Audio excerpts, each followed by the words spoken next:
Hello मेरे प्यारे बच्चों, एक बार फिर से वेलकम करता हूं मैं अनिकेत अवस्थी अपने चैनल अवस्थी क्लासेस में। आज इस सेशन में डिस्कशन होने वाला है एफडब्ल्यू टेलर के साइंटिफिक प्रिंसिपल्स के बारे में।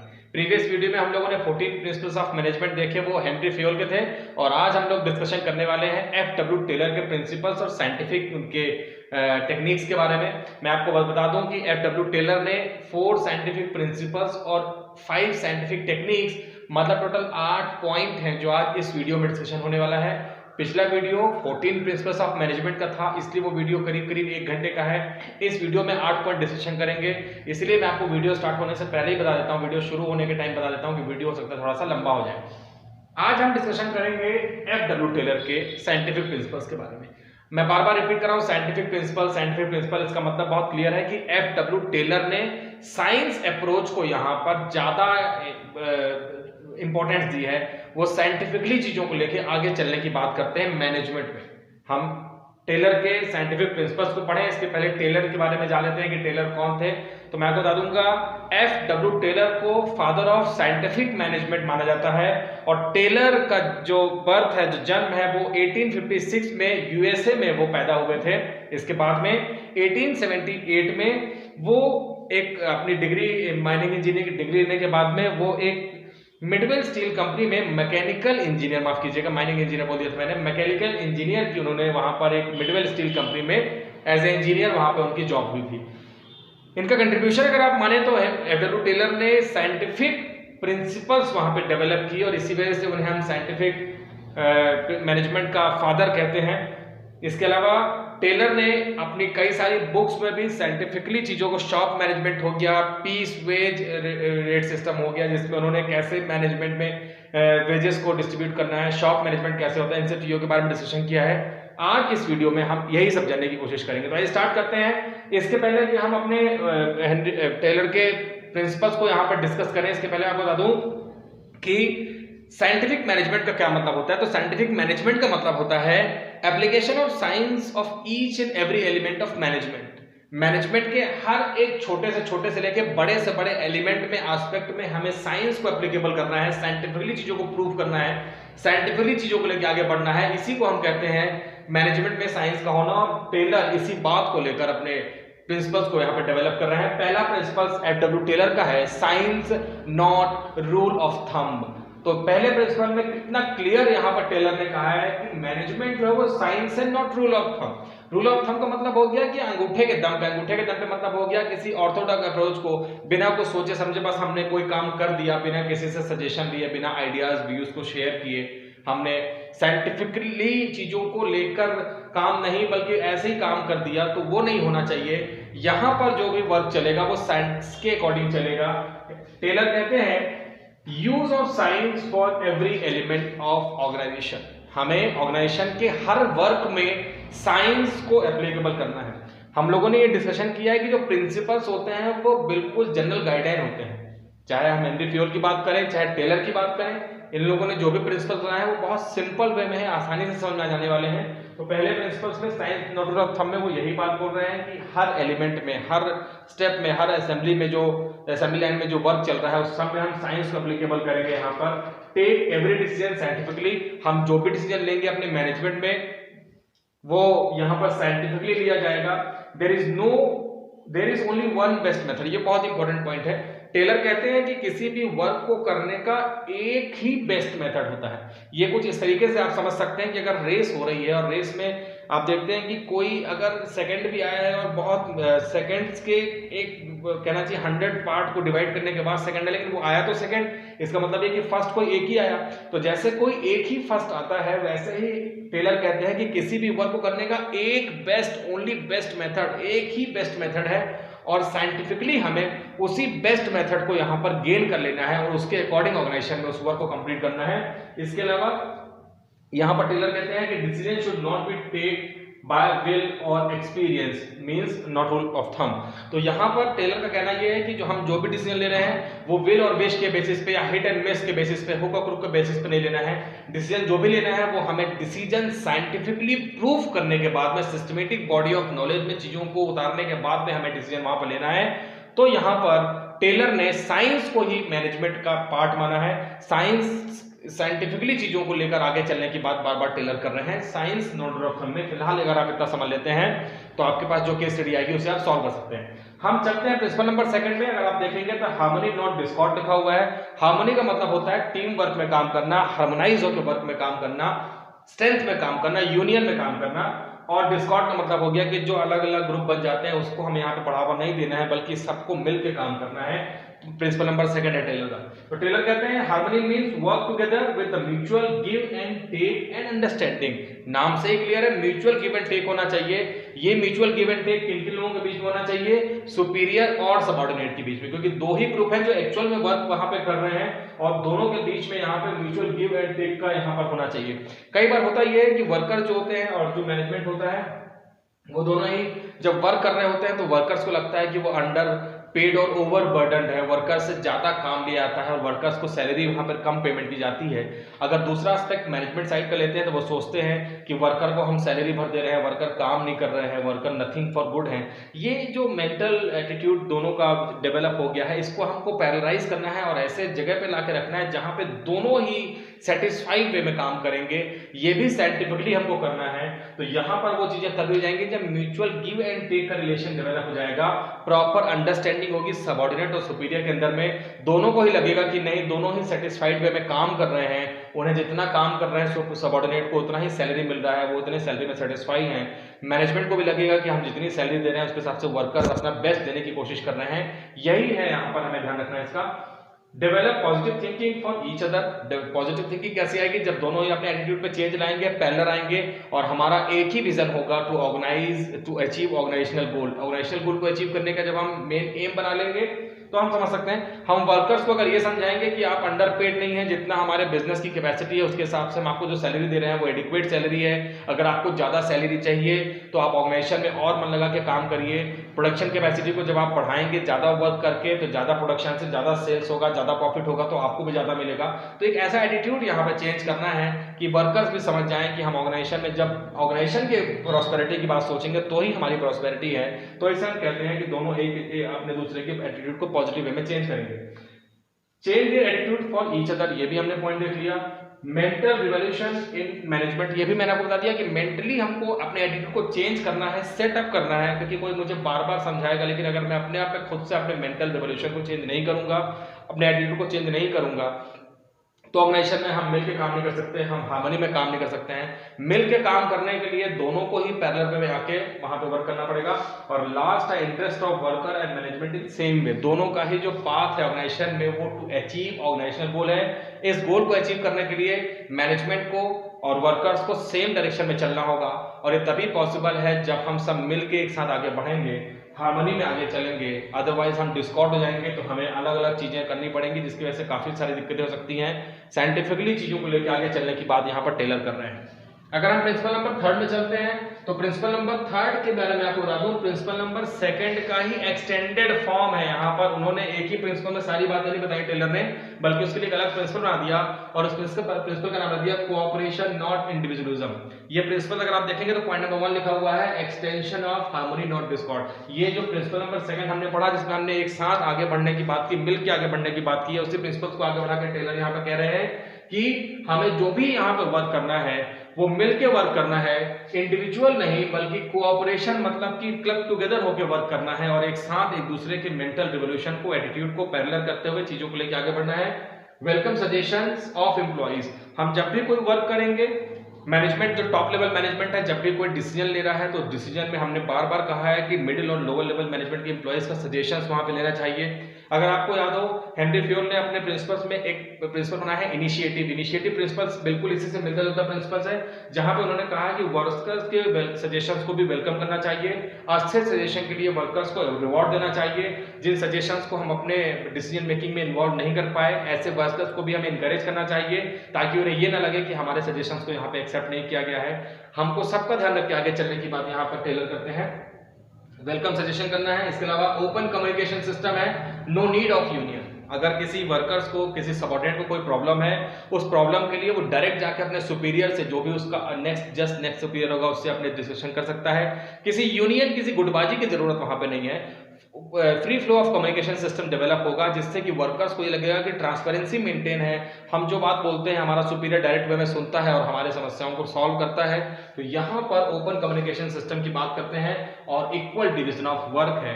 इक्वल डिवीजन ऑफ वर्क मतलब हो गया किसी को स्पेशल ट्रीटमेंट नहीं देना है, कैपेबिलिटी क्वालिफिकेशन के हिसाब से वर्कर को सही जॉब अलॉट कर देना है, और ये है कि हमें इंडिविजुअलिज्म को वहां पर बढ़ावा नहीं देना है। अल्टीमेट जो गोल है वो ग्रुप गोल है, ग्रुप गोल को अचीव करना है। टारगेट अचीव करने के लिए हमें ऑर्गेनाइजेशनल गोल को अचीव करने के लिए मिलकर काम करना होगा, तभी हम उस ग्रुप गोल को अचीव कर सकते हैं। तो ये हमारा जो प्रिंसिपल नंबर 3 है, कोऑपरेशन नॉट इंडिविजुअलिज्म, इसमें फिलहाल इतना ही है। अगर इस प्रिंसिपल की मैं बात करूं कि वर्कर्स को हम अपने डिसीजन में कई बार हम उनके अकॉर्डिंग चीज़ों को मैनेज करते हैं। वर्कर्स को लगता है कि जो भी यहाँ पे वर्क का जो सिस्टम फ्रेमवर्क तैयार किया गया है, हमारे सजेशन से तैयार किया गया है और हमको इसी में वर्क करना है, तो वर्कर्स के कॉन्फिडेंस लेवल में भी यहाँ पे इंक्रीजमेंट होता है कि वर्कर्स सोचते हैं कि हमारे अकॉर्डिंग वर्क चल रहा है। दोनों का एटीट्यूड चेंज हो जाता है और दोनों पॉजिटिव वे में काम करते हैं। अगर हम प्रिंसिपल नंबर 4 में चलते हैं, तो प्रिंसिपल नंबर 4 अगर आप नाम पढ़ लेते हैं तो आपको चीजें क्लियर हो जाएंगी। Development of workers to their greatest efficiency and prosperity. हमें वर्कर्स का डेवलपमेंट करना है ग्रेटेस्ट इफिशियंसी और प्रॉस्पेरिटी के अकॉर्डिंग। मतलब हो गया हमको अपने ऑर्गेनाइजेशन में जो भी वर्कर रखना है साइंटिफिकली सिलेक्शन होना चाहिए। टेलर तो साइंस को ही बढ़ावा देते हैं, साइंटिफिकली चीजों को लेकर आगे बढ़ना है। देखते हैं क्या क्या बात यहाँ पे टेलर करते हैं। Workers training is essential. यहां पर टेलर कहते हैं कि वर्कर्स को टाइम टाइम पे ट्रेंड करना यहाँ पर कंपलसरी है, एसेंशियल है। कई सारे चेंजेस हो रहे हैं, टेक्निक्स में चेंज हो सकता है, प्रोडक्शन में चेंज हो सकता है, जो हमारा मेथड ऑफ प्रोडक्शन चेंज हो सकती है, हमारे पास कोई नई थ्योरी ऑफ मैनेजमेंट आ सकती है, उसमें चेंज हो सकता है। इन सारी चीजों को मैनेज करने के लिए इंटरनल एक्सटर्नल एनवायरनमेंट में जो चेंजेस हो रहे हैं, वर्कर्स को उसके साथ में इक्वल करने के लिए, वर्कर्स को उसके साथ में डालने के लिए हमें वहां पे वर्कर्स की लगातार ट्रेनिंग वहां पर करवाते रहना है। इसके लिए अगर आप देखेंगे each person should be scientifically selected. हम अपने ऑर्गेनाइजेशन में किसी भी ऐसे अनवांटेड पर्सन को, ऐसे अननेसेसरी पर्सन को एम्प्लॉयड नहीं करेंगे जिसकी हमारे ऑर्गेनाइजेशन में जरूरत नहीं है। ये इस पूरे प्रिंसिपल का मेन थीम है कि कोई भी अनवांटेड या अनक्वालिफाइड, अनएक्सपीरियंस या अनकैपेबल पर्सन ऑर्गेनाइजेशन में एम्प्लॉय एज ए मेंबर हमारे यहाँ बिजनेस में नहीं अपॉइंट होना चाहिए। तो इसका ध्यान रखना है। जो भी वर्कर अपॉइंट होगा साइंटिफिकली हम चेक करेंगे, वर्कर्स के जजमेंट चेक करेंगे कि वर्कर हमारे बिजनेस के अकॉर्डिंग सही है, उसकी क्वालिफिकेशन सही है, वो काम करने में इंटरेस्टेड है, वो कैपेबल है, ये सारी चीजें हम देखेंगे। Assignment of job according to their capabilities. Workers को जो भी हम यहाँ पर वर्क अलॉट करेंगे वो उसकी कैपेबिलिटी के हिसाब से वर्क अलॉटमेंट होगा, और कैपेबिलिटी हम वर्क अलॉट करने के पहले चेक करेंगे। कई सारे स्क्रीनिंग टेस्ट होते हैं, वो करेंगे। वर्कर्स की कैपेबिलिटी चेक करने के बाद ही हम वर्कर्स को वहां पे जॉब अलॉट करेंगे। Make sure only capable and competent person join their organisation. इस बात का ध्यान रखना है कि हमारे ऑर्गेनाइजेशन में जो भी वर्कर, जो भी प्रोफेशनल्स अपॉइंट हो रहे हैं वो हमारे ऑर्गेनाइजेशन के पॉइंट ऑफ व्यू से कॉम्पिटेंट हैं और बेस्ट हैं, कैपेबल हैं काम करने के लिए। उन्हीं लोगों को ऑर्गेनाइजेशन का पार्ट बनाना है। कोई भी गलत एम्प्लॉय ऑर्गेनाइजेशन में अगर आ जाता है तो ऑर्गेनाइजेशन हमारा प्रॉस्पेरिटी के वे में जाएगा। हो सकता है कि नेगेटिव एस्पेक्ट से चले तो हो सकता है हमारे वो ग्राफ को डाउनफॉल में ले जा सकता है। इसलिए सिलेक्शन ऑफ एम्प्लॉयज की बात करते हैं, साइंटिफिकली होना चाहिए, ग्रेटेस्ट इफिशियंसी में ले जाने के लिए बार बार ट्रेन करना है, कैपेबल वर्कर्स को ही, कैपेबल एम्प्लॉयज को ही अपने ऑर्गेनाइजेशन का पार्ट बनाना है। तो ये है 4th नंबर का प्रिंसिपल। मैंने आपसे कहा है टेलर ने 4 प्रिंसिपल्स ही बताए हैं और वो चारों प्रिंसिपल्स आपके सामने हैं। स्क्रीन के लास्ट में, जब वीडियो के लास्ट में मैं हर बार आपको यहाँ पे जो लिखा हुआ है इसका स्क्रीनशॉट देता हूँ ताकि आप इन चीज़ों को नोट कर सकें।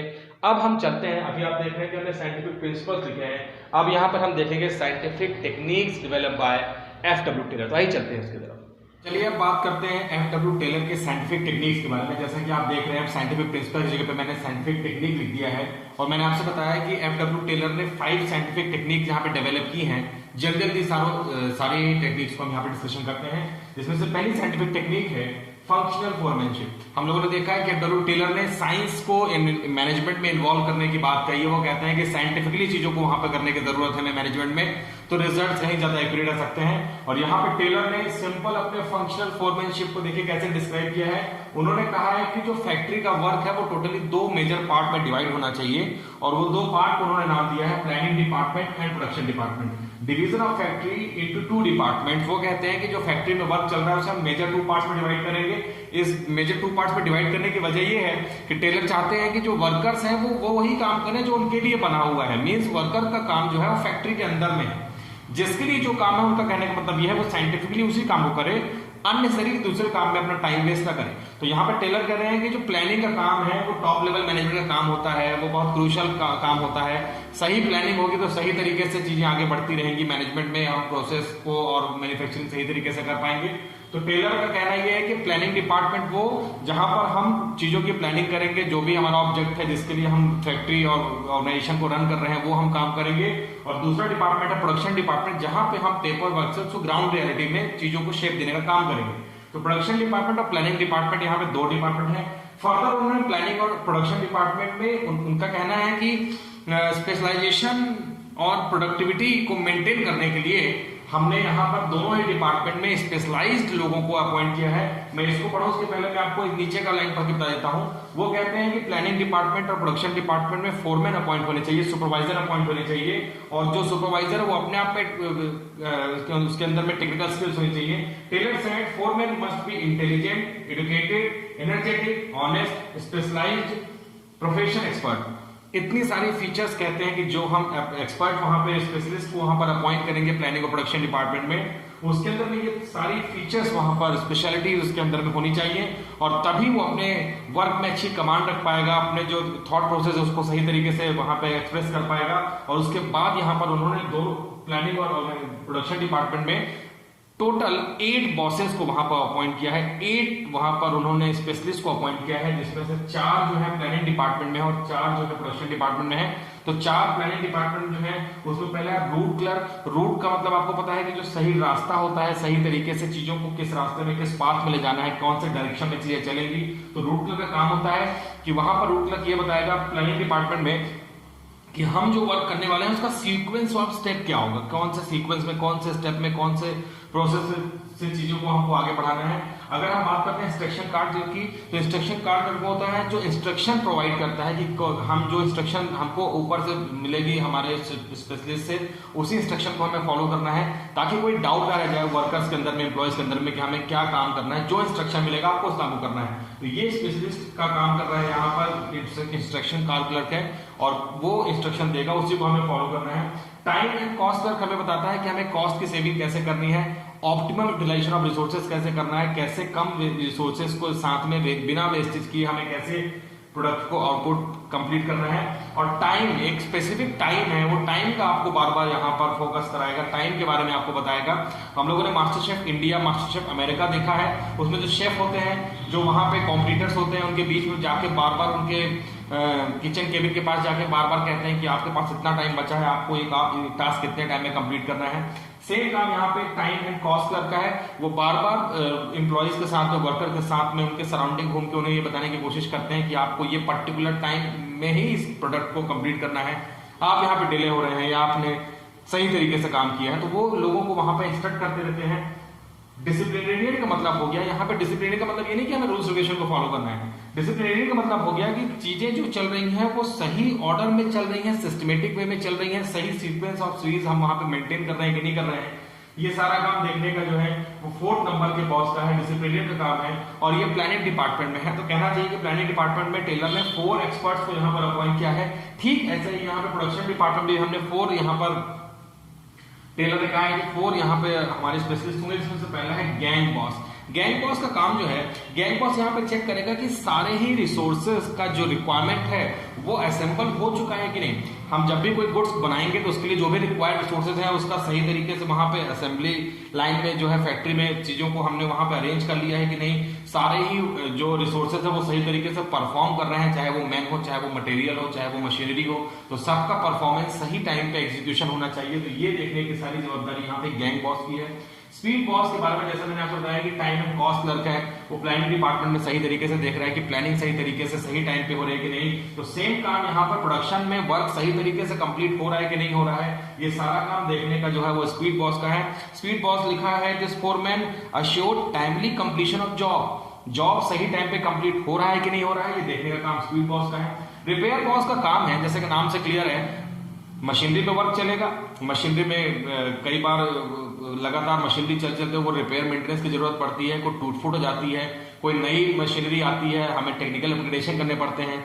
इन सारी चीजों को देखने का काम यहाँ पर रिपेयर बॉस का है, और रिपेयर बॉस देखेगा कि टूल या मशीनरी सही तरीके से वर्किंग कंडीशन में है कि नहीं है। तो ये बहुत इंपॉर्टेंट वर्क है। इसे देखने के लिए हमने यहाँ पे एक पर्टिकुलर सेपरेट बॉस अपॉइंट किया, रिपेयर बॉस, और इंस्पेक्टर जो है वो ओवरऑल चीजों को मेंटेन करेगा।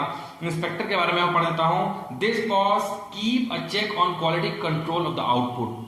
तो क्वालिटी कंट्रोल में फोकस करेगा। क्वालिटी कंट्रोल ही सबसे इंपॉर्टेंट होता है।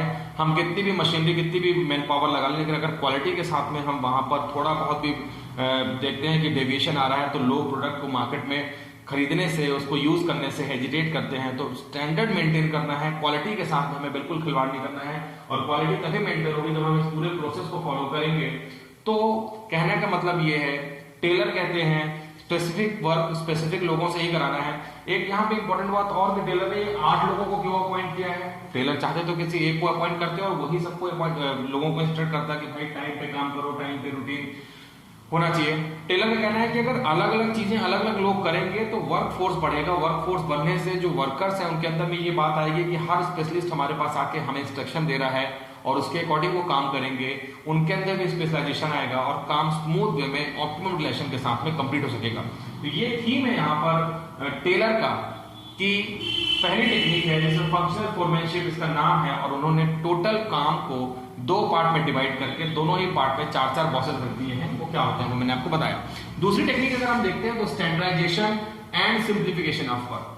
स्टैंडर्डाइजेशन का मतलब मैं आपको पहले सिंपल वर्ड्स में बता दूं, एक एग्जांपल के साथ में बता दूं, और उसके बाद में हम चीजों को लेकर आगे चलते हैं। स्टैंडर्ड का मतलब हो गया है यूनिफॉर्मिटी। एक ऐसी चीज जिसमें हर लेवल पे, चाहे वो साइज हो, चाहे वो शेप हो, चाहे वो कलर हो, चाहे वो टेस्ट हो, चाहे वो उसका जो टेक्सचर है, चाहे उसका किसी भी प्रकार का उसमें इंग्रेडिएंट्स डाला होगा, उसके जो बनाने के प्रोसेस मेथड है, वो पैकिंग हो गया, ब्रांडिंग हो गया, उसका सब कुछ सेम होना चाहिए। उसे हम कहते हैं कि ये स्टैंडर्ड है। एक छोटा सा एग्जांपल लेते हैं। मान लेते हैं कि हम दिल्ली विजिट करने गए हैं और जैसे ही हम दिल्ली जाते हैं तो वहां पे हम कुतुब मीनार भी देखते हैं, वहां पे हम इंडिया गेट भी देखते हैं, रेड फोर्ट भी देखते हैं, लोटस टेम्पल भी देखते हैं। एज्यूम करते हैं कि इन चारों जगहों पे जाके हम लोगों ने एक एक जो है कप वहां पर चाय की पी है, और आपने देखा कि चारों जगह पे आपने चाय पी और बहुत अच्छी, आपने सोचा होगा कि अच्छी जगह पे आप चाय पी रहे हैं। चारों ही जगह पे जो वे ऑफ प्रेजेंटेशन है वो डेफिनेटली डिफरेंट रहा होगा। आपने, हो सकता है होटल में ही चाय पी हो, लेकिन वहां पे किसी ने कप में दी होगी, किसी ने कोल्डर में दी होगी, किसी ने कप के नीचे प्लेट लगा के दी होगी, किसी ने डिस्पोजल में दी होगी। और सभी जो हमने चाय पी है उनके टेस्ट में भी कहीं ना कहीं, टेस्ट ऑलमोस्ट सबके अच्छे रहे, लेकिन कहीं ना कहीं डिफरेंस रहे होंगे सारे चाय के टेस्ट में। तो इसे हम स्टैंडर्ड मेंटेन करना नहीं बोलेंगे, क्योंकि यहाँ पर वे ऑफ प्रेजेंटेशन, उसका जो क्वांटिटी है वो भी थोड़ा बहुत डिफर किया होगा, उसके टेस्ट में भी कहीं ना कहीं वेरिएशन रहा होगा, उनके प्राइस में भी डेविएशन रहा होगा। तो इसे हम स्टैंडर्ड नहीं बोलते। तो स्टैंडर्ड किसे बोलते हैं? अब इन्हीं चारों जगह पे आप ये एज्यूम कर लीजिए कि आपने कोई ब्रांडेड वहां पर, मान लेते हैं कि एक नमकीन का पैकेट, जैसे मान लेते हैं कि हल्दी नाम के नमकीन का पैकेट लिया और उसे आपने चाय के साथ में वहां पे खाया। तो जैसे ही हमने वहां पे हल्दीराम की, मान लेते हैं 10 रुपए का पैकेट लिया है और आप अकेले हैं और 10 रुपए के पैकेट को आप वहां पे खोलते हैं, तो चाहे आप लोटस टेम्पल में, चाहे आप कुतुब मीनार में, चाहे आप इंडिया गेट में, चाहे रेड फोर्ट में, आपने हर जगह पे वो पैकेट खरीद के खाया है। आपने देखा सबका size, colour, shape, rate, taste सब कुछ सेम था। तो जगह चेंज होने के बाद भी वहां पर टेस्ट, टेक्सचर सब कुछ सेम था। इसे हम कहते हैं स्टैंडर्डाइजेशन। तो टेलर का कहना यह है कि हमें अपने वर्क में स्टैंडर्ड मेंटेन करना है और वर्क सिंप्लीफिकेशन के साथ में होना चाहिए। कॉम्प्लिकेटेड नहीं करना है वर्क को। कॉम्प्लिकेटेड का मतलब होता है कि हमें सिर्फ उतने ही चीजों को करना है जितने के ऊपर हमारी कमांड है। अननेसेसरी आपको बहुत सारी चीजें वहां पर नहीं बनानी है। इसके लिए भी मैं आपको मास्टर शेफ का एग्जांपल देता हूं। मास्टर शेफ में जब हमें टास्क मिलता है तो वो कहते हैं कि आपको सिर्फ उतनी चीजें बनानी है, उतनी चीजों को फैलाइए जितने में आपकी कमांड है, जितने आप उस पर्टिकुलर गिवन टाइम पीरियड में चीजों को वेल वे में कंप्लीट कर सकते हैं। कई बार क्या होता है, प्रोड्यूसर जो होता है वो बहुत सारी चीजों को बनाने लगता है, कंपटीशन मार्केट में ज्यादा है, तो वो सोचता है कि एक ही टाइम में बहुत सारे रिसोर्सेज को अवेल कर लूं, बहुत सारे एम्प्लॉयज को अपॉइंट कर लूं, बहुत सारी मशीनरी लगा लूं और बहुत सारी चीजों को बना के नंबर ऑफ प्रोडक्ट मार्केट में बना के मैं लॉन्च कर दूं, लोग हमारे प्रोडक्ट को पसंद करें।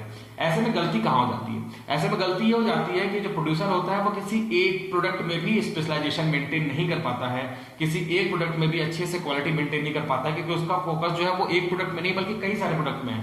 तो टेलर का यहाँ पे कहना ये है कि भाई उतना ही काम करो जितने में आप उस चीज को संभाल सको, कंट्रोल कर सको। तो इससे हम कहते हैं simplification.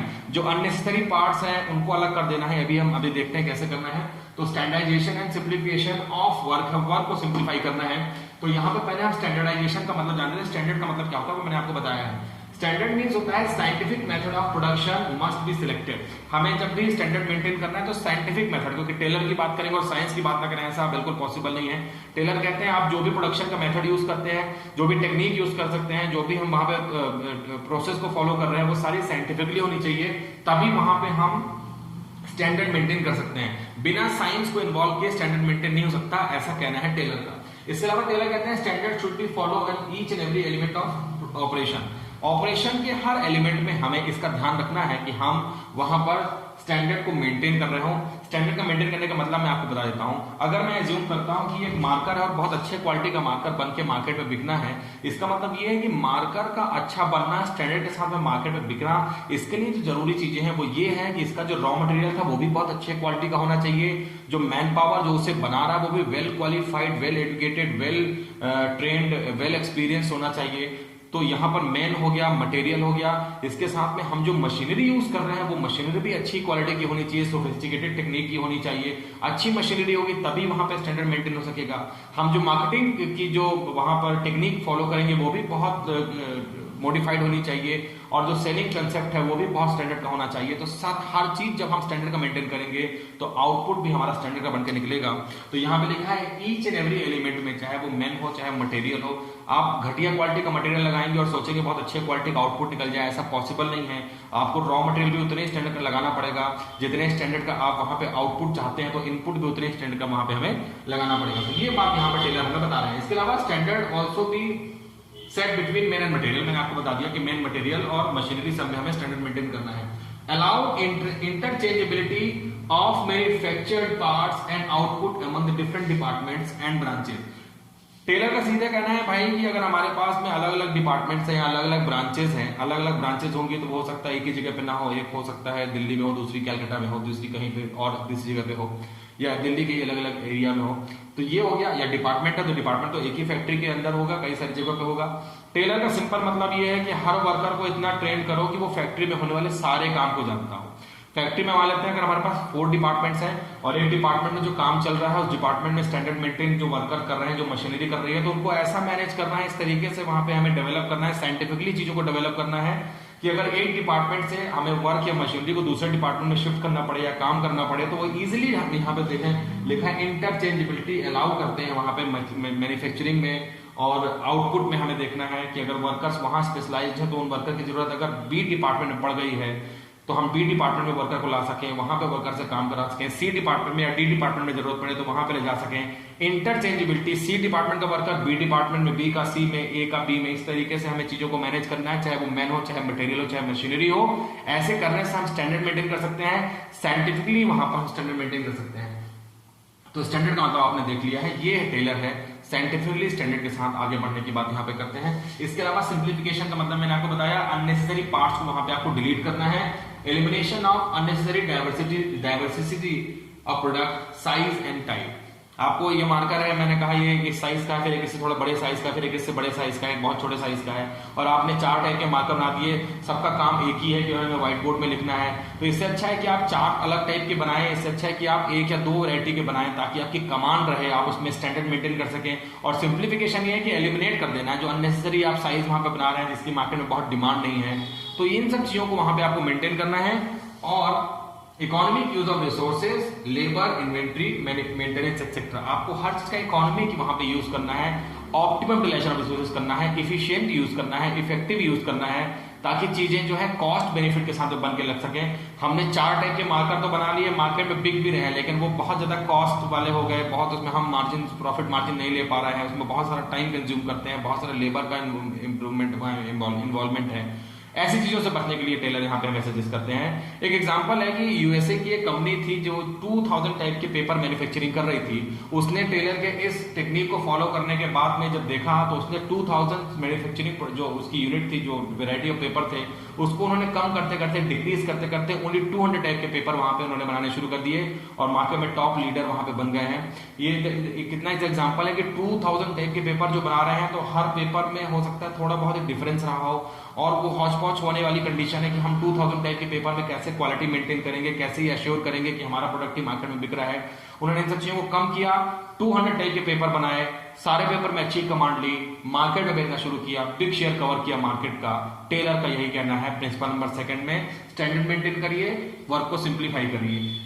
Principle number technique number 3 की तरफ चलते हैं। थर्ड टेक्निक को टेलर ने यहाँ पर नाम दिया वर्क स्टडी। वर्क स्टडी में टेलर कहते हैं कि हमें जो वर्क हम कर रहे हैं अपने ऑर्गेनाइजेशन में, वो हमारा मिनिमम कॉस्ट के साथ में मैक्सिमम बेनिफिट का वर्क होना चाहिए और हम सारे फैक्टर को कवर करते हुए वहां पे दिखने चाहिए। तो यहाँ पर टेलर लिखे हैं, ensure maximum production in minimum cost in getting best contribution from every factor. तो यहाँ पर देखिए बहुत क्लियरली लिखा है, हमें प्रोडक्शन मैक्सिमम करना है मिनिमम कॉस्ट के साथ में और सारे ही फैक्टर को वहां पर हमें कवर करना है। बेस्ट कमांड होनी चाहिए सारे फैक्टर्स की। और फैक्टर की अगर हम बात करें, जब हम गुड्स का प्रोडक्शन कर रहे हैं तो जो वर्कर्स हैं उनके साथ में अगर हम देखेंगे तो 4 टाइप के यहाँ फैक्टर आपको दिख रहे हैं सामने। तो पहला फैक्टर जो है टेलर ने यहाँ पे उसे डिफाइन किया और यहाँ पे इन्वेंट किया, उस फैक्टर का नाम उन्होंने रखा फैटिग स्टडी। फैटिग स्टडी में टेलर का कहना यह है कि वर्कर्स वर्क करते करते वहां पर टायर्ड हो जाते हैं, थक जाते हैं, वर्कर्स को वहां पर एक ब्रेक की जरूरत होती है। ऐसे टाइम में जब वर्कर अपनी जो टायर्डनेस है वो एकदम ऐसे लिमिट में होती है कि उसके आगे वर्कर अगर काम करेंगे तो काम की जो शार्पनेस है, जो स्टैंडर्ड है, वो वहां पर डिक्रीज होता जाएगा टाइम बाय टाइम। तो यहाँ पर टेलर कहते हैं कि वर्कर्स का एक साइंटिफिक वे में हमें यहाँ पे टेक्निक, टेलर जो है साइंटिफिक टेक्निक के साथ आगे बढ़ने वाले मैनेजमेंट गुरु है, वो कहते हैं कि जब वर्कर्स वर्क कर रहे हैं तो उस टाइम वर्कर्स का हमें एक ऐसा टाइम नोट करना है, नोट डाउन करना है जिसमें वर्कर्स टायर्ड हो जाते हैं, अपने एक्सट्रीम लेवल में पहुंच जाते हैं, उसके आगे वर्क करने से उन्हें रिजल्ट सही नहीं मिलते हैं। और ये टाइम हमें फैक्ट्री में एक बार नहीं बल्कि अलग अलग बार अलग अलग टाइम मेंटेन कर नोट डाउन करना है और देखना है कि एक ऐसा टाइम आपको एवरेज टाइम मिल जाएगा जब वर्कर नॉर्मली उस टाइम पे वहां पर टायर्ड हो रहे होते हैं। ये जरूरी नहीं कि हर फैक्ट्री में वर्कर्स के टायर्ड होने का टाइम बिल्कुल, मैं कहता हूं कि अगर 4 आवर्स के बाद में या 6 आवर्स के बाद में है तो वो सारे फैक्ट्री में सेम होगा। ये जॉब ऑफ नेचर और वर्क ऑफ जो जॉब है उसके अकॉर्डिंग यहाँ पर डिसाइड होता होगा। तो यहाँ पर हमें देखना है कि वो टाइम ढूंढना है और इस टाइम में वर्कर्स को वहां पे हमें फैटिग स्टडी के अकॉर्डिंग वहां पर वर्कर्स को इंटरवल देना है। तो वहां पर 3 इंपॉर्टेंट बातें हैं। फ्रीक्वेंसी ऑफ रेस्ट इंटरवल, हम जो वहां पे कितने देर के बाद में हमें वहां पे वर्कर्स को रेस्ट इंटरवल देना है, ड्यूरेशन क्या होनी चाहिए इंटरवल की, और जो नंबर ऑफ रेस्ट इंटरवल है वो कैसे होने चाहिए। तो यहां पर आपको समझना है कि वर्कर्स वर्क करते करते टायर्ड हो जा रहे हैं, थक जा रहे हैं, उन्हें हमें ठीक वैसे ही फ्रेश करने के लिए, रिफ्रेश करने के लिए, क्योंकि वर्कर जब घर से स्टार्टिंग में काम करने आए थे, मान लेते हैं कि सुबह 8 बजे की शिफ्ट में वर्कर काम करने आए हैं और सुबह 8 बजे जब वर्कर आए हैं तो रात की पूरी नींद लेकर आए हैं, अपना ब्रेकफास्ट वगैरह करके आए, तो वर्कर्स एकदम फ्रेश हैं और घर से आने के बाद जब वो अपने काम में लगते हैं तो बहुत बढ़िया तरीके से काम करते हैं। लगातार काम करते करते एक ऐसा टाइम आता है 4 आवर्स 5 आवर्स के बाद में कि वर्कर टायर्ड हो जाते हैं, काम में हो सकता है कि वहां पे एब्नॉर्मलिटी दिखने लगती हो, ऐसा नॉर्मली होता भी है, वर्कर थक जाते हैं, वहां पे ब्रेक की जरूरत कहते हैं टेलर है। तो यहाँ पर फ्रीक्वेंसी ऑफ रेस्ट इंटरवल का मतलब हो गया कि वो पहला टाइम जिस टाइम हमें वर्कर को वहां पे ब्रेक देना है। दूसरा ड्यूरेशन ऑफ रेस्ट इंटरवल, हमें वर्कर को कितने देर का ब्रेक देना है, ये बहुत इंपॉर्टेंट है, क्योंकि अगर वर्कर को हम बहुत छोटा सा ब्रेक देते हैं और मान लेते हैं वो ब्रेक टी ब्रेक है, तो टी ब्रेक कम से कम 20 मिनट्स का तो होना ही चाहिए, क्योंकि वर्कर जिस काम को कर रहे हैं, जब हुटर बजेगा ब्रेक का उस टाइम वर्कर ये तो नहीं कि बिल्कुल फ्री बैठा होगा, वर्कर कुछ ना कुछ काम कर रहा होगा, तो उस काम को फिनिश करके वर्कर सोचेगा उठूं, उसमें हो सकता है 1 या 2 मिनट का टाइम मिल जाए। उसके बाद वर्कर बाहर निकलेगा, फैक्ट्री से बाहर आएगा, असेंबली लाइन से बाहर आएगा और जो रिफ्रेशमेंट एरिया होगा वहां पर जाएगा, वहां पर जाने के बाद में वर्कर्स वहां पे टी अपनी लेगा और उसे के साथ अपने जो बाकी वर्कर्स उनके साथ डिस्कशन करेगा, थोड़ा बहुत गॉसिप करेगा और वापस अपनी सीट पे आके बैठेगा। तो वर्कर्स को कम से कम इतना टाइम वहां पर अलॉट करना है कि वर्कर्स सीरियस वे में वहां पे, रियल वे में वहां पर वर्कर्स रिफ्रेश होता नजर आए और रिफ्रेश होने के बाद वर्कर ठीक वैसे ही हो जाएगा जैसे सुबह 8 बजे वो काम करने आया था और वो फिर अपने उसी काम में लग जाएगा। तीसरा इंपॉर्टेंट है कि नंबर ऑफ रेस्ट इंटरवल कितने होने चाहिए। मैंने आपसे कहा कि नेचर ऑफ जॉब जो है, जो जॉब का आपका नेचर है, जिस तरीके से वर्क चल रहा है, उसमें हो सकता है कई सारे काम ज्यादा थकाने वाले होते हो, कई काम मेंटल वर्क के साथ होते हैं, कई फिजिकल वर्क के साथ होते हैं, कई दोनों का जॉइंट के साथ होते हैं। तो ये डिपेंड करता है कि फैक्ट्री में किस तरीके का जॉब चल रहा है, उसके अकॉर्डिंग हमें वहां पे number of rest interval set करने हैं। फ्रीक्वेंसी देखनी होगी और ड्यूरेशन देखना होगा। तो ये यहाँ पे टेलर कहते हैं। और टेलर यहाँ पे कहते हैं कि अगर हम इस टेक्निक को फॉलो करते हैं तो डेफिनेटली यहाँ पे वर्कर जो वर्क कर रहे हैं उसमें जो साइंटिफिकली यहाँ पर इफिशियंसी लेवल वर्कर्स का बढ़ता हुआ नजर आएगा। तो पहला जो है वो है फैटिग स्टडी, जो फैक्टर हमने यहाँ पे देखे। दूसरा फैक्टर आप देखेंगे तो दिखेगा मेथड स्टडी। मेथड स्टडी में हम लोगों ने पहले भी देखा है कि टेलर का कहना यह है कि कोई ना कोई एक ऐसा बेस्ट वे जरूर होता है जिसमें जो प्रोडक्शन प्रोसेस है उसमें हम उस चीज को, प्रोडक्शन प्रोसेस का एक ऐसा डेफिनेटली एक मेथड होता है जो साइंटिफिकली अप्रोप्रिएट होता है।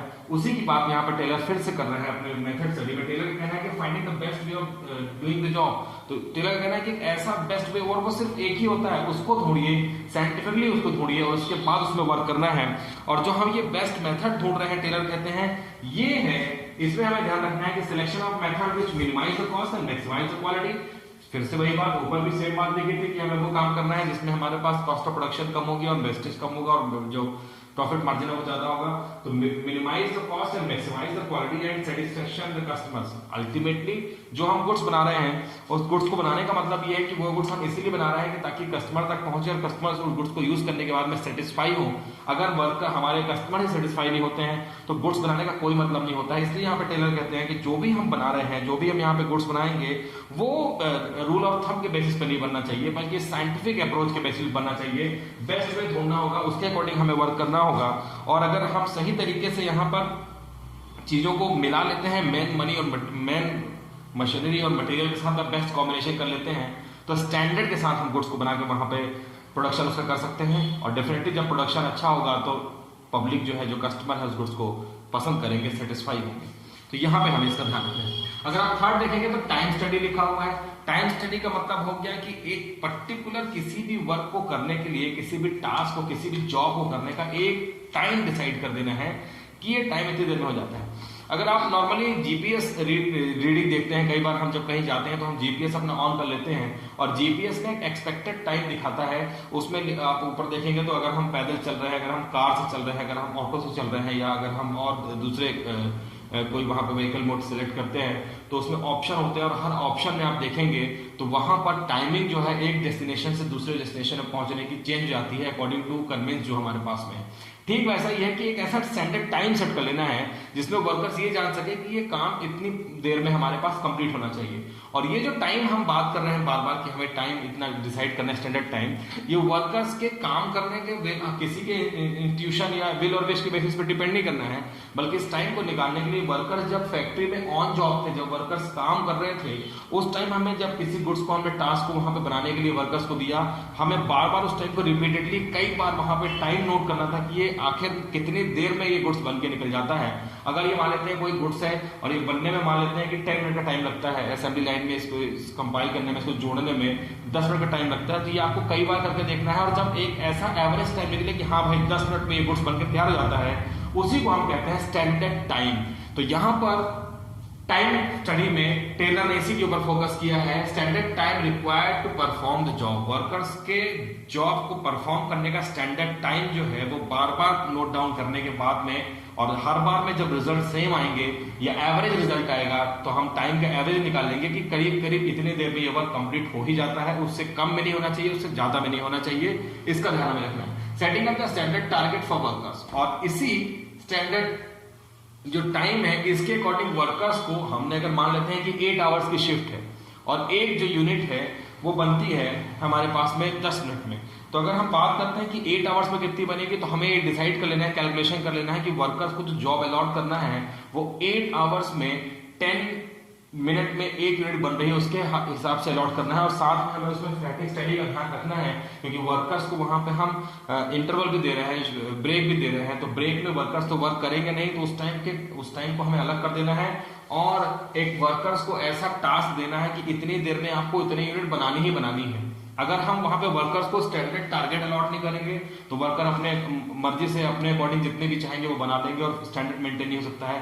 तो यूनिफॉर्मिटी मेंटेन करने की बात यहाँ पे टेलर करते हैं। एक स्टैंडर्ड टाइम में एक स्टैंडर्ड नंबर ऑफ यूनिट वहां पे वर्कर्स को बनानी ही है, इसका यहाँ पर ध्यान रखने के लिए टेलर कहते हैं number of workers required for job. Workers कितने जरूरी होंगे किसी न किसी जॉब को परफॉर्म करने के लिए, ये भी यहाँ पर टेलर कहते हैं कि हमें टाइम स्टडी में ध्यान रखना है, क्योंकि टाइम का मतलब हो गया है नंबर ऑफ वर्कर जितने ज्यादा होंगे उतने हमारे पास उस चीज को करने का टाइम कम लगेगा। तो कितने वर्कर रिक्वायर्ड हैं ये भी हमें वहां पर नोट डाउन करना होगा कि इस पर्टिकुलर जॉब को करने के लिए कितने लोगों की जरूरत पड़ेगी, और उसके अकॉर्डिंग वहां पर हमें उतने नंबर ऑफ वर्कर रखने हैं, उन्हें उतनी यूनिट देनी है, उतना टाइम देना है, उसके बाद में वहां पे वो वर्क कंप्लीट कर सकेंगे। Classification of worker as per their capability. और जो वर्कर्स हैं, हम लोगों ने नॉर्मली ये पढ़ा है कि वर्कर जो होते हैं वो टेक्निकल वर्कर होते हैं, स्किल वर्कर होते हैं, अनस्किल वर्कर होते हैं। जो बहुत कॉम्प्लिकेटेड टास्क होता है उसको करने के लिए जो क्वालिफाइड वर्कर होते हैं, जो स्पेशल ट्रेनिंग लेके रखते हैं वर्कर, वो वर्कर होते हैं। कुछ नॉर्मल काम होता है, स्किल वर्कर होते हैं। स्किल वर्कर भी होते हैं, कई अनस्किल वर्कर होते हैं जिसमें हम पैकिंग का काम और लेबलिंग ब्रांडिंग का काम करवाते हैं। तो ये सारे वर्कर्स का क्लासिफिकेशन भी हमें अपने टाइम स्टडी में करना है। तो टाइम स्टडी में काफी सारी चीज आपने देखी करनी है। स्टैंडर्ड टाइम वहां पे देखना है, स्टैंडर्ड टारगेट देखना है कि कितना प्रोडक्शन करना है, नंबर ऑफ वर्कर कितने होने चाहिए, और वर्कर्स का क्लासिफिकेशन भी वहां पर हमें देखना है। अगर हम ऐसा करते हैं तो डेफिनेटली हमारा जो वर्क है वो स्टैंडर्ड के साथ पूरा हो जाएगा, साइंटिफिक वे में पूरा हो जाएगा। टेलर यहाँ पर इसी चीज को बढ़ाने की बात बार बार कर रहे हैं। अगर हम फोर्थ में चलते हैं फैक्टर में, तो फोर्थ फैक्टर हमारा है मोशन स्टडी। मोशन स्टडी बहुत इंटरेस्टिंग है। मोशन स्टडी में टेलर का सीधा कहना ये है कि अननेसेसरी जो मूवमेंट है वर्कर्स की, उसे हमें वहां पर रिड्यूस करना है। मैं मोशन स्टडी की बात करूं उसके पहले मैं आपको एक छोटा सा एग्जांपल देता हूं। ऐसा हो सकता है बहुत सारे हमारे स्टूडेंट जो वीडियो देख रहे हैं उसमें से कई सारे स्टूडेंट्स थे उस किसी डॉक्टर के, जब हम किसी डेंटिस्ट के यहाँ जाते हैं, दांत वाले डॉक्टर के यहाँ जाते हैं, तो जिस चेयर में, जिस जगह पे वो लिटा के हमारे दांत का ट्रीटमेंट करता है, अगर आपने वो चेयर देखी होगी तो वो इस वर्क मोशन स्टडी को समझने का बहुत अच्छा एग्जांपल है। उस चेयर में आपने देखा होगा कि बस आप पेशेंट को एक बार लेट जाना है, और लेटने के बाद में जब डॉक्टर उसके दांतों का इलाज ट्रीटमेंट शुरू करता है तो फिर पेशेंट को कहीं भी मूवमेंट की जरूरत नहीं है। कई बार फोटो खींचनी होती है दांत के अंदर की कि क्या क्लिक करना है कि कौन से हमारे टीथ में कैविटी है या वहां पे जम्स हैं, उसके लिए वहीं पे कैमरा लगा हुआ है, वहीं पे स्क्रीन है, वहीं पे बगल में वॉश बेसिन होता है, और वहीं पे अगर आप देखेंगे तो अगर आपकी चेयर को ऊपर नीचे करनी है तो वो भी डॉक्टर अपने पैर में या उसके पास में एक ऐसा पैनल होता है कि वहां से उसको प्रेस करने के बाद में चेयर का शिफ्ट का मूवमेंट भी आप ऊपर नीचे कर सकता है। ऐसे में डॉक्टर की मूवमेंट भी बहुत, और आप देखेंगे जो इक्विपमेंट लगते हैं वो भी ट्रे में स्लाइस बाय स्लाइस वहां पर लगी हुई है। डॉक्टर बिना किसी जगह पे मूव हुए एक ही जगह में बैठे बैठे आपका ट्रीटमेंट स्टार्ट कर देता है, और यहीं पे अगर आप देखेंगे तो डॉक्टर अपने पूरा फोकस जो है उस वर्क में करता है, जिसे मान लेते हैं जिस दांत को ठीक करने का काम है उसमें पूरा फोकस करता है, जबकि अननेसेसरी मूवमेंट उसने एकदम कम कर रखी है। तो जो यहाँ पर उस ट्रे को बनाया है उन लोगों ने इस बात का पूरा ध्यान रखा है कि वहां पे मोशन स्टडी में अननेसेसरी मूवमेंट को वहां पे कट डाउन करना है। तो determine the movement of worker, हमें चेक करना है कि गुड्स को बनने में किस तरीके की मूवमेंट हो रही है और वर्कर्स उस मूवमेंट को कितनी बार करते हैं।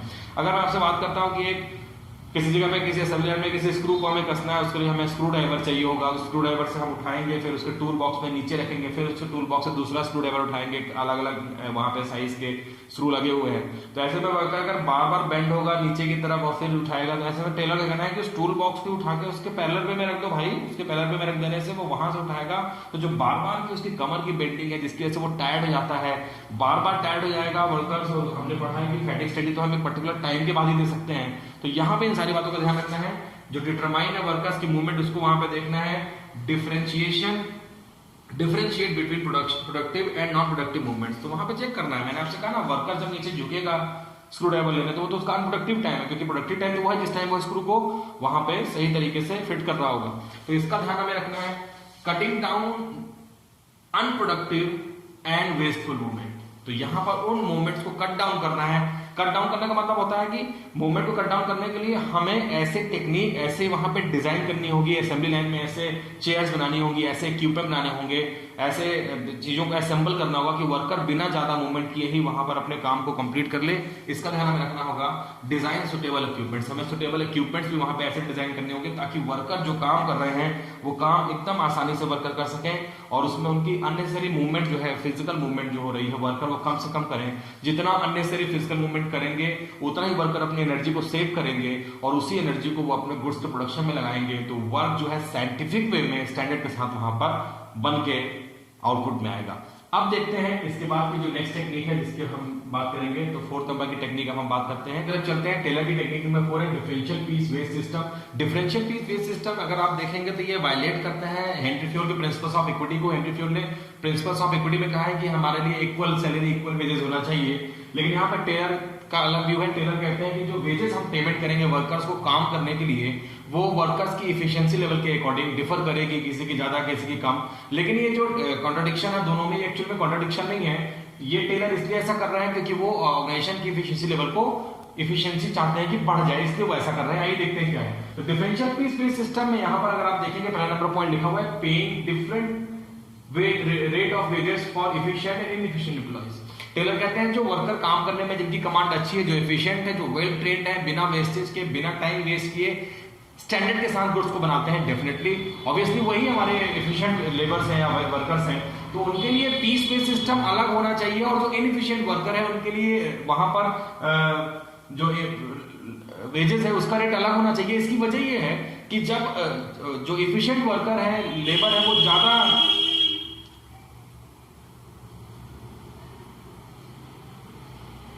तो आइए टेलर की टेक्निक नंबर 4 की तरफ चलते हैं।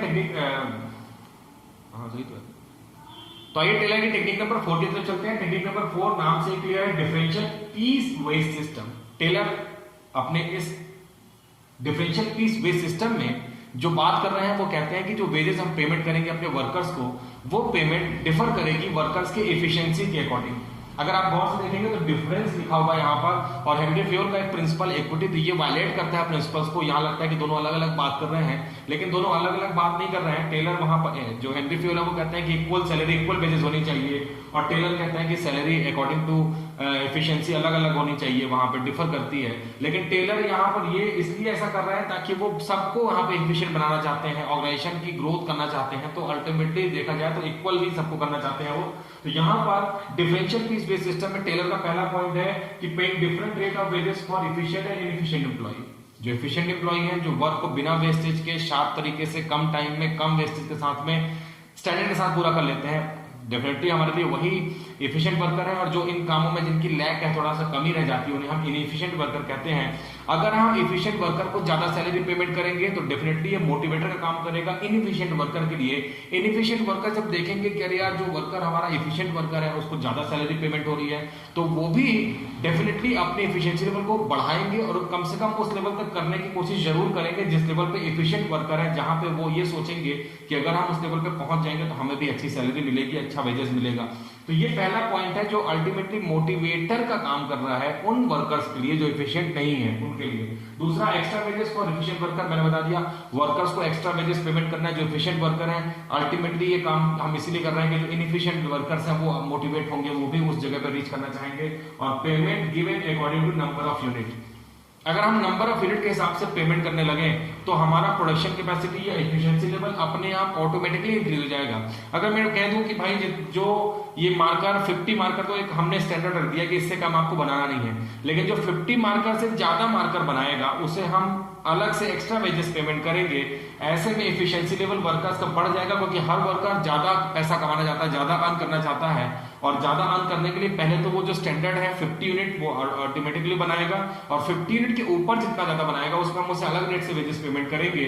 तो ये टेलर यहाँ पे सीधे कहना चाहते हैं एफिशिएंसी को बढ़ाने की बात कर रहे हैं। ऑर्गेनाइजेशन का जो यूटिलाइजेशन है वो भी सही तरीके से होगा, रिसोर्सेज का, मशीनरी का और मैन का, और साथ में वर्कर्स की अर्निंग कैपेसिटी बढ़ जाएगी।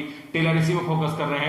टेलर कहते हैं कि डिफरेंशियल पीस बेस्ड सिस्टम का मतलब होता है कि पीस जितने पीस बनाएंगे वर्कर उनको हिसाब से वहां पे वेज पेमेंट करना है। और यहाँ पे टेलर कहते हैं कि अपने टोटल स्टैंडर्ड को आपको 3 पार्ट में डिवाइड कर लेना है। एज्यूम करते हैं कि जो मार्कर है ये मार्कर उन्होंने सेट कर दिया है, जो स्टैंडर्ड टाइम और स्टैंडर्ड हम लोगों ने अपने पिछले टेक्निक में देखा है कि स्टैंडर्ड टारगेट डिसाइड करते हैं, नंबर ऑफ यूनिट डिसाइड की जाती है, वहां पे नंबर ऑफ प्रोडक्शन कितना होना चाहिए।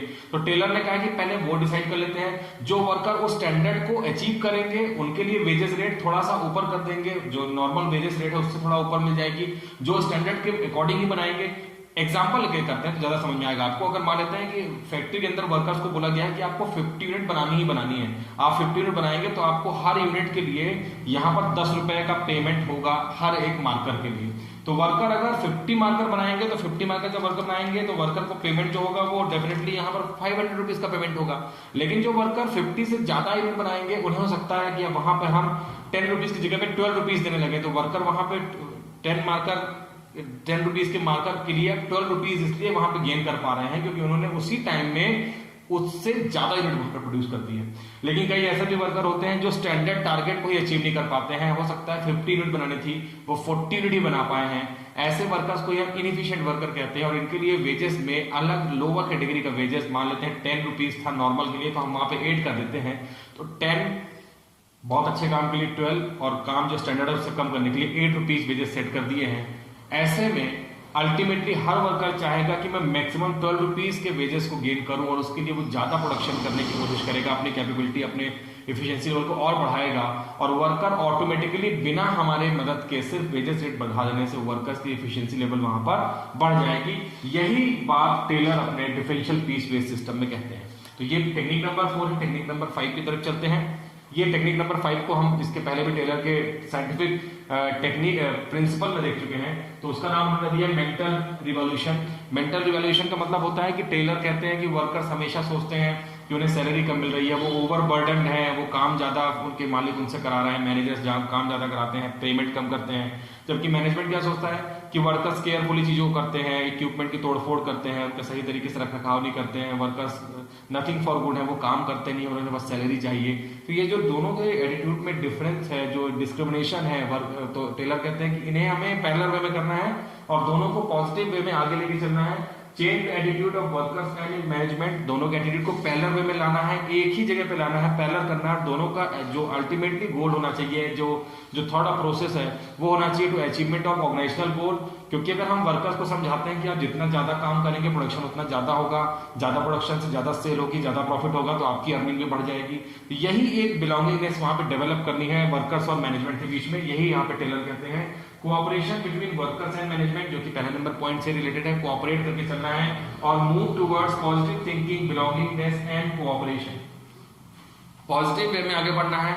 बिलोंगिंगनेस मतलब अपनापन है, हमको सबको ये मान के चलना है कि हम एक ही फैमिली के मेंबर्स हैं और सारे लोगों को एक जैसा ट्रीट करना है, तो वहां पर उनके अंदर बिलोंगिंगनेस आएगी। और जहां पर वर्कर्स को मैनेजमेंट की जरूरत है या मैनेजमेंट को वर्कर्स की जरूरत है, वहां पर दोनों म्यूचुअली एग्रीड हैं एक दूसरे की हेल्प करने के लिए, कोऑपरेशन के साथ काम करेंगे, तो हम मेंटल रिवॉल्यूशन के इस 5 नंबर के टेक्निक को भी यहाँ पर अचीव कर सकते हैं। टेलर ने बहुत ही सिंपल वे में 4 साइंटिफिक प्रिंसिपल्स और 5 साइंटिफिक टेक्निक जो कि मैंने आपको बता दी है, टोटल 8 पॉइंट यहाँ पे टेलर के हम लोगों ने देख लिए हैं। वीडियो मैंने आपसे स्टार्टिंग में कहा थोड़ा सा लंबा हो सकता है, वीडियो खत्म करें इसके पहले एक छोटी सी और इंपॉर्टेंट चीज देख लें कि एडवांटेज जो हम लोगों ने इतने सारे साइंटिफिक टेलर जो है साइंटिफिक अप्रोच की तरफ चल रहे थे, तो क्या क्या वहां से बेनिफिट इस चैप्टर को पढ़ने के बाद आपको दिखेंगे। तो आप लोगों ने देखा कि पूरे चैप्टर में हमने एफिशिएंसी को बढ़ाने की बात की है। एफिशिएंसी वर्कर्स की बढ़ रही थी, हमने अलग अलग टेक्निक, अलग अलग साइकोलॉजिकल फिनोमेना से वहां पे वर्कर्स की एफिशिएंसी लेवल को बढ़ाने की बात की। जैसे कि अभी मैंने आपको दिखाया कि वेजेस बढ़ाने से वर्कर्स वहां पे उनकी एफिशिएंसी बढ़ जाती है, एटीट्यूड चेंज होने से एफिशिएंसी बढ़ जाती है वर्कर्स की। ये सारी चीजों को हम यहाँ पर समझते हैं। इसके अलावा मिनिमम कॉस्ट मैक्सिमम बेनिफिट, यहाँ पर बात करते हैं कि एफिशिएंसी लेवल के साथ में अगर हम यहाँ पे वेस्टेज की बात करें, ऑप्टिमम रिलेशन की बात करें, तो जब वर्कर एफिशिएंट हो जाएंगे वो चीजों को सही तरीके से यूज करेंगे, वेस्टेज नहीं होगा, और वेस्टेज नहीं होगा तो उसकी कॉस्ट मिनिमम हो जाएगी, जिसमें से हम मैक्सिमम बेनिफिट लेंगे। और जब मैक्सिमम बेनिफिट लेके गुड्स को मार्केट में बेचेंगे तो वर्क प्रॉफिट होगा वो ज्यादा होगा और वर्कर्स को भी ज्यादा प्रॉफिट, वहां पे ज्यादा शेयर हम उसमें कवर कर सकेंगे। तो share big share in the market में हम, क्योंकि आज बहुत स्टैंडर्ड के गुड्स बना रहे हैं और उसमें हम लोगों को सेटिस्फाई कर रहे हैं लगातार वो गुड्स बना के, तो मार्केट में हम बड़ा शेयर कैप्चर कर सकते हैं। मार्केट का बड़ा शेयर कैप्चर करने का मतलब होता है ज्यादा सेलिंग का सीधा मतलब होता है ज्यादा अर्निंग, और ज्यादा अर्निंग से मैनेजमेंट और वर्कर्स दोनों का ही बेनिफिट है। इंप्रूवमेंट इन स्किल, वर्कर्स की एफिशिएंसी लेवल लगातार वहां पे इंक्रीज करने की बात टेलर करते हैं कि वन बेस्ट मेथड है, उसी बेस्ट मेथड को अचीव करना है और उसके लिए हम तरह तरह की वहां पे टेक्निक फॉलो करते हैं और वर्कर्स की स्किल वहां पे बढ़ जाती है, तो यहाँ पे एफिशिएंसी लेवल बढ़ जाता है और वर्कर्स अर्न मोर करते हैं। ये मैंने हर पॉइंट में इस पॉइंट को आपको कोरिलेट करके बता दिया कि वर्कर्स कैसे ज्यादा अर्न करेंगे, तो ये आपको देखना है। यहाँ पे चैप्टर में फिलहाल इतना ही है। मैंने आपसे स्टार्टिंग में कहा कि वीडियो थोड़ा सा बड़ा था क्योंकि हमने एक ही इस वीडियो में टेलर के सारे ही प्रिंसिपल्स और सारे ही टेक्निक को देख लिए हैं। अब इस चैप्टर में बस इतना ही। नेक्स्ट चैप्टर बिजनेस इन्वायरमेंट के साथ हम आपसे फिर मिलेंगे। मैं आपसे बार बार कहता हूँ, वीडियो अगर आप 1-2 बार देखेंगे तो आपको डेफिनेटली समझ में आएगा कि हम क्या करने वाले हैं और हमें क्या करना है।